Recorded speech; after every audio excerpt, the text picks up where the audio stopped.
போல பழகுது. ஏன் வேலைக்கு போல? தலையே வலிக்குது, உடம்பு சரியில்லை. தலை வலிக்குதா? படுத்துக்கு. சங்கத்துல வேற போன மாசமே 2500 ரூபாய் கட்டலான்னு கேட்டாங்க. இந்த மாசமும் கட்டலான்னு கேட்பாங்க. உனக்கு தலை வலிக்குது, நீ படுத்துக்கு. சுடு தண்ணி என்ன வச்சு தருவா? அதெல்லாம் ஒண்ணும் வேணாண்டி, பட்டா போதுண்டி. சிலிண்டர் வேற நாளைக்கே இன்னைக்கேன்னு இருக்குது. அதுதான் சொல்றேன். உனக்கு தலை வலிக்குது, படுத்து. கஞ்சி என்ன வச்சு தருவா? டேய் மாத்திரை போட்டுக்கிறே, தூங்குனா சரியா போயிண்டி.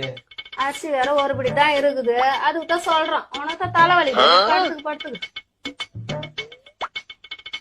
தண்டல்காரங்க வேற வருவாங்க. போன வாரமே இல்லன்னு சொல்லிட்டான். இந்த வாரமும் வந்து வாசல்ல நிப்பாங்க. இனிமே உடம்பு சரியில்லை, சத்தியமா இந்த வீட்டுல